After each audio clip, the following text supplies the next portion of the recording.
이제 안식일을 제가 준비하면서 유럽에 가면 물 마시는 것을 조심해야 한다는 얘기를 너무 많이 들었습니다. 미국에서 먹는 물과 유럽에서 먹는 물이 달라가지고 미국 분들도 배앓이를 하게 된다는 얘기를 많이 들었습니다. 이제 40일 가까운 여정이기 때문에 처음부터 배탈이 나면 큰일 나는 겁니다. 우린 무조건 슈퍼에 가서 스파클링 워터를 먹었습니다. 그래서인지 탈 없이 잘 지냈어요. 그러다 로마에 갔을 때입니다. 길을 다니는데 이상한 시설이 하나가 보이는 겁니다. 거리의 수도입니다. 이제 그림이 나올 텐데, 더 신기한 것은 지나가는 사람들이 저기에 입을 대고 물을 먹고 있는 겁니다. 수도꼭지 위에 구멍이 하나 뚫려 있어서 저 밑에를 막으면 물이 위로 올라오게 되어 있습니다. 그럼 거기다 두고 물을 먹는 거예요. 저거는 큰 코, big nose라는 뜻의 나소니라고 불리는 거리의 수도꼭지입니다. 1870년대 로마 시장이 집에 수돗물이 들어오지 않는 집들이 있었나 봐요. 그래서 집에 수돗물을 먹지 못하는 사람들을 위해서 거리에다가 만들어 놓은 수도였습니다. 한때는 로마시에만 5,000개가 있었다고 합니다. 근데 지금은 한 2,500개 정도 남아 있다고 해요. 검색을 해보니까 로마 시민들이 먹는 수돗물하고 저 물이 똑같다는 겁니다. 위생적이라고 했습니다. 정말 사람들이 많이 수돗물을 먹습니다. 호기심이 발동해서 우리도 시도를 해봤습니다. 물맛이 괜찮았습니다. 배탈이 나면 어쩌나 살짝 걱정이 되었는데 무사히 잘 지나갔습니다. 그 다음부터는 더우거든요. 더우니까 시내를 다니다가 저게 나오면 밑에를 막고 위로 물이 쭉 올라오니까 물을 마시곤 그렇게 했습니다. 저 나소니라고 불리는 로마 수돗물의 특징이 있습니다. 계속 흐르고 있다는 겁니다. 계속 흐릅니다. 수도꼭지를 닫고 여는 장치가 저기 없습니다. 그러니까 이게 계속 흐르다 보니까 수도관 안에 이끼나 노폐물이 끼일 염려가 없다는 겁니다. 그래도 위생적이라고 했습니다. 물이 낭비되는 것 같잖아요? 그렇지 않답니다. 저기서 흐르는 물보다 수도관이 노쇠해서 중간에 새거나 가정집에서 버리는 물이 훨씬 더 많다는 거지요. 로마는 대단한 도시입니다. 제국이 대단하죠. 2000년 전부터 100만 인구를 위한 수돗물을 공급하던 그런 도시였습니다. 수돗물뿐만 아니라 엔지니어링이 굉장히 발전한 곳이죠. 그런 기술이 전해지고 축적되어서 나그네들의 갈증을 해결해주는 큰 코를 가진 나소니가 생긴 것 같습니다. 신기하죠? 믿음에 대해서 저희가 공부하고 있습니다. 믿음하면 믿음의 조상이라고 불리는 구약의 아브라함을 빼놓을 수가 없습니다. 아브라함은 원래 지금 이락에 해당하는 갈대아 우르에서 살았습니다.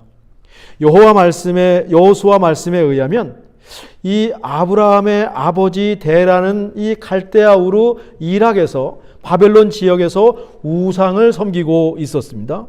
또 이 특별히 우상을 섬길 뿐만 아니라 우상을 조각해서 우상을 파는 그런 비즈니스를 했다라고 하는 전승도 있습니다. 이 아브라함의 아버지 데라가 하루는 아브라함과 조카 롯을 데리고 가나안 땅으로 이주를 해야 되겠다라고 길을 떠나는 겁니다. 이주하는 과정에서 현재 시리아 지역에 해당하는 하란에 머물렀고 아버지는 그곳에서 죽습니다. 하나님께서 아브라함에게 나타나셔서 이렇게 말씀하십니다. 창세기 12장 1절인데 제가 읽겠습니다. 여호와께서 아브라함에게 이르시되 너는 너의 고향과 친척과 아버지의 집을 떠나 내가 네게 보여줄 땅으로 가라 라고 하십니다.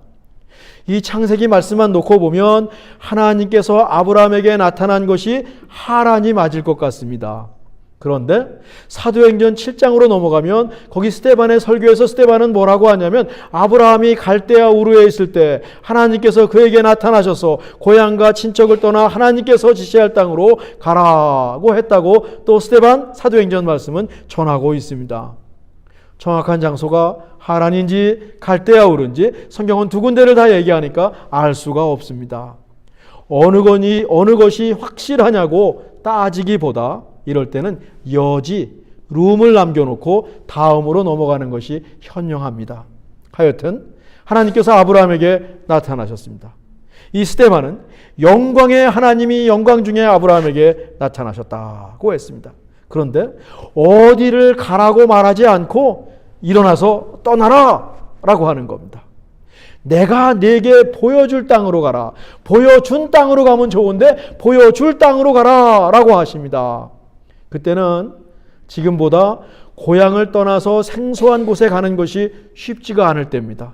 자기 부족도 먹기가 어려운데, 우리 부족도 먹기 살기 어려운데 다른 사람이 들어오면 자기들 양식이 없어지는 것 아닙니까? 자기의 몫이 없어지는 것 아닙니까? 싸움이 나지 않겠습니까? 침입이라고 생각을 했고 경계했고 죽이는 경우가 있었습니다. 그러니 하나님께서 아브라함에게 친숙한 고향을 떠나서 하나님이 지시할 땅으로 가라. 이건 엄청난 명령입니다. 엄청난 위험이 도사리고 있는 명령입니다.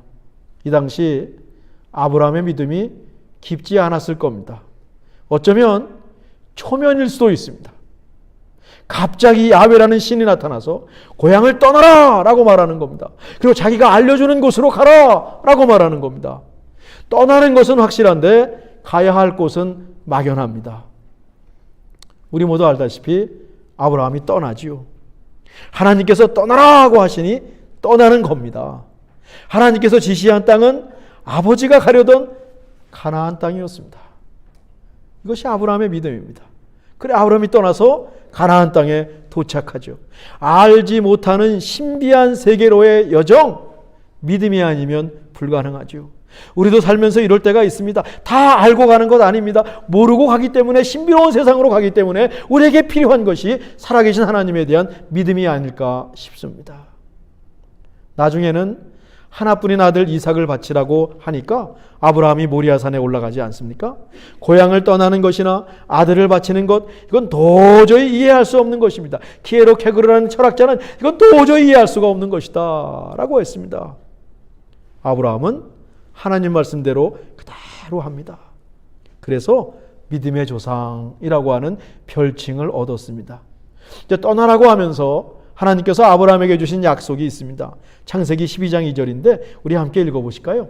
내가 너로 큰 민족을 이루고 네게 복을 주어 내 이름을 창대하게 하리니 너는 복이 될지라. 큰 민족을 이루게 하시겠답니다.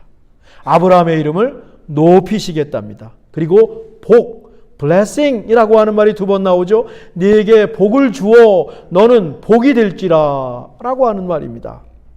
하나님께서 아브라함에게 복을 주시잖아요. 그럼 하나님은 복을 갖고 있는 사람이 되는 겁니다.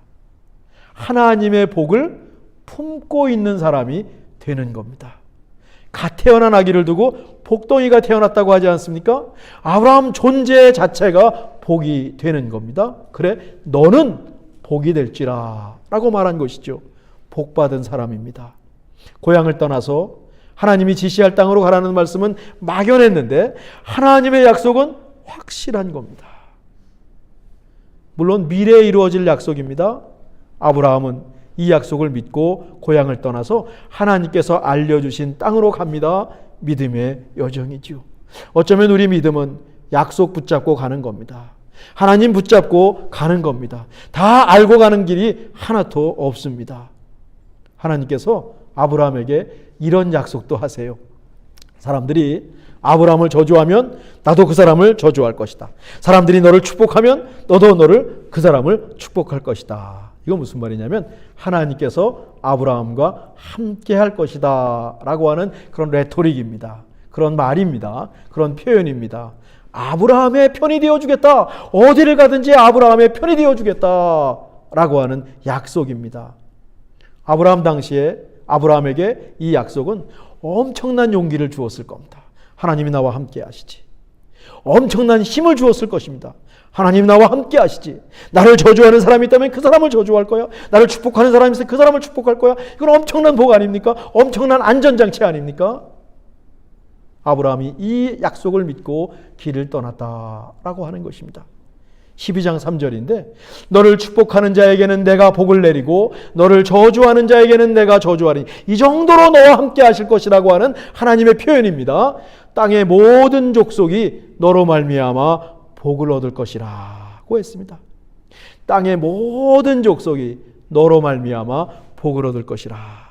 그 예전 개역 성경은 네가 복의 근원이 될 것이다 라고 번역했는데 맥락을 보면 틀린 번역은 아닙니다. 하나님께서 아브라함을 축복하십니다. 그러면 아브라함이 복이 됩니다. 하나님의 축복을 간직한 저수지가 됩니다. 아브라함이 그 축복을 세상에 흘려보내면 아브라함으로 인해서 세상이 복을 받게 되는 겁니다. 이 모든 것을 가능하게 하는 열쇠가 무엇입니까? 믿음입니다. 어떤 믿음입니까? 떠나는 믿음입니다. 하나님 말씀대로 행하는 믿음입니다. 여기서 잠깐 신약 성경으로 오겠습니다. 사도 바울은 아브라함의 믿음을 높이 샀지요. 아브라함이 의롭게 된 것은 그의 행위가 아니라 믿음이라고 했습니다. 물론 야고보서에 가면 아브라함의 믿음도 중요하지만 아브라함이 이삭을 바치는 행위도 중요하다고 또 얘기를 하죠. 그러고 보니까 아브라함은 믿음도 있었고 행함도 있었고 믿음과 행함이 함께 가는 완벽한 믿음을 가진 사람이었습니다. 우리가 오늘 읽은 갈라디아서 3장에서는 아브라함을 우리하고 연결시킵니다. 구약만 놓고 보면 아브라함은 그냥 유대인의 조상입니다. 아브라함뿐 아니라 구약 성경은 어쩌면 이스라엘의 역사입니다. 우리만 그런 것이 아니라 당시 바울이 복음을 전하던 이방인들도 똑같은 생각을 했을 겁니다. 예수님의 십자가의 죽음과 부활을 믿습니다. 이건 이해가 됩니다. 예수님을 통해서 거듭나고 새로운 생명을 얻은 것은 믿겠습니다. 이건 이해가 됩니다. 그런데 어떻게 이방인이 유대인의 조상인 아브라함과 연결될 수 있느냐라고 하는 겁니다. 갈라디아서 3장 6절과 7절입니다. 아브라함이 하나님을 믿음에 그것을 그에게 의로 정하셨다 함과 같으니 그런즉 믿음으로 말미암은 자들은 아브라함의 자손인 줄 알지어다. 아브라함이 하나님을 믿어서 의롭게 되었습니다. 하나님 백성이 되었습니다. 우리도 예수님을 통해서 하나님을 믿습니다. 의롭게 되었습니다. 하나님 백성이 되었습니다. 아브라함이 한 일과 우리가 한 일이 똑같이 평행을 이루고 있습니다. 믿음이라고 하는 지점에서 아브라함과 우리가 지금 만났습니다. 믿음 안에서 우리가 아브라함과 연결되었고 아브라함의 후손이 되었다라고 하는 말씀입니다. 아브라함이 하나님을 믿음에 그것을 그에게 의로 정하셨다 함과 같으니 그런즉 믿음으로 말미암은 자들은 아브라함의 자손인 줄 알지어다. 아브라함으로 시작된 구약 성경과 이스라엘의 역사에 우리도 참여하게 되었다라고 하는 겁니다. 유대인들처럼 육적인 연결고리가 없지만 우리는 믿음이라고 하는 영원한 가치, 믿음이라는 신앙의 가치를 가지고 연결되었다라고 하는 말씀입니다. 그런즉 믿음으로 말미암은 자들은 우리죠. 아브라함의 자손인 줄 알지어다. 또 있습니다. 사도 바울은 아브라함에게서 태어날 후손을 예수님과 연결시킵니다. 갈라디아서 3장 16절인데 제가 읽을게요. 이 약속들은 아브라함과 그 자손에게 말씀하신 것인데 여럿을 가리켜 그 자손들이라 하지 아니하시고 오직 한 사람을 가리켜 네 자손이라 하셨으니 곧 그리스도라. 아브라함을 통해서 이미 예수님을 예언했다는 겁니다. 구약 성경을 메시아 예수님께서 오셔야 되는지 왜 오셔야 되는지에 대한 예언이라고 읽을 수 있는데 아브라함에게 주신 예수님에 대한 약속이 구약 전체에 흐르고 있습니다. 예수님을 통해서 구약의 예언이 성취되었는데 그것이 아브라함을 통한 약속부터 쭉 이어졌다라고 하는 겁니다. 그렇다면 아브라함과 같이 믿음으로 의롭게 된 우리가 진정한 아브라함의 후손이 되는 겁니다. 이 모든 것을 가능케 하는 것이 아브라함은 물론 구약을 통해서 예언하신 예수님이시다라고 하는 것입니다. 그렇게 구약과 연결되고 아브라함과 연결됩니다. 쉽지 않은 말씀입니다. 다음 그림이 하나 나올 것 같은데 여러분들이 어려운 말씀이지만 찰떡같이 알아들으실 줄 믿습니다. 모르시면 제가 더 설명해 드리겠습니다. 아브라함의 약속에 예수님이 계셨고 우리가 그 예수님을 믿으니까 아브라함이 믿음의 조상이 되었고 우리는 믿음 안에서 아브라함의 후손이 되었다라고 하는 겁니다. 예수님이 계시고 믿음과 이 모든 것들이 아브라함과 우리가 함께 연결이 되었고 아브라함과 연결이 되고 나니까 구약과 연결이 되면서 신구약 성경이 모두 우리에게는 하나님 말씀이 되었다라고 하는 것입니다. 조금만 띄워놓고요. 아브라함에게 주신 약속을 우리도 누릴 수 있게 되었습니다. 복이라고 하는 겁니다. 아브라함과 함께 하시겠다고 하는 약속을 우리도 누리게 되었습니다. 우리와도 함께 하실 겁니다. 우리도 복을 받고 복의 근원이 될 수 있습니다. 믿음과 예수님 안에서 이루어지는 순환입니다. 고리라고 하는 것입니다. 끊어지지 않는 고리라고 하는 것이지요. 세상살이가 빡빡합니다. 외롭습니다. 막막합니다. 때로는 너무 힘들 때는 스쳐 지나가는 위로의 말 한마디에 힘을 얻고 마음이 푸근해집니다. 누군가 그냥 슬쩍 했던 말인데 정말 힘들 때는 그 한마디가 얼마나 큰 힘과 용기를 주는지 모릅니다. 그런데 사람들과의 관계는 완전하지가 않습니다. 흐물흐물합니다. 하나님께서 우리와 함께 하십니다. 아브라함을 찾아가신 하나님께서 우리를 찾아오셔서 너는 내 것이라고 말씀하십니다. 네가 어디로 가든지 내가 너와 함께 할 것이다. 심지어 이건 레토릭입니다. 또 그렇다는 것이 아닙니다. 오해하지 마십시오. 너를 축복하는 사람은 내가 축복할 것이고 너를 저주하는 사람은 너를 저주할 것이다. 이 정도로 너와 함께 할 것이다 라고 하는 하나님의 약속입니다. 여기서 힘이 생깁니다. 여기서 진정한 위로를 구합니다. 믿음은 그리스도인은 하나님의 위로와 하나님을 꼭 붙들고 사는 사람들입니다. 그리고 우리를 축복하시겠답니다. 하나님의 축복을 우리 안에 저장해 놓으시겠대요. 너는 복이 될지라. 너는 복의 근원이 될지라. 지금 아브라함 안에서 이 모든 것들이 이루어지는 겁니다. 아브라함에게 임한 말씀이 우리에게 임할 수 있는 것이 예수님 때문에 그렇고 믿음 때문에 그런 겁니다. 얼마나 감사합니까? 이것을 누리기 원합니다. 우리도 하나님의 복을 품은 사람이 되기를 원합니다. 내가 그 정도의 사람이라는 것을 우리가 인정하기 원합니다. 이 모든 것이 우리가 공부하고 있는 믿음 안에서 가능한 사건들입니다. 하나님께서 아브라함을 축복하시고 그의 이름을 창대하게 하시고 복의 근원이 되게 하신 이유가 있습니다. 바로 그 복을 세상으로 흘려보내라 라고 하는 사명입니다. 땅의 모든 족속이 너로 말미암아 복을 얻을 것이라. 아무리 좋은 것을 갖고 있어도 시간이 지나면 다 썩습니다.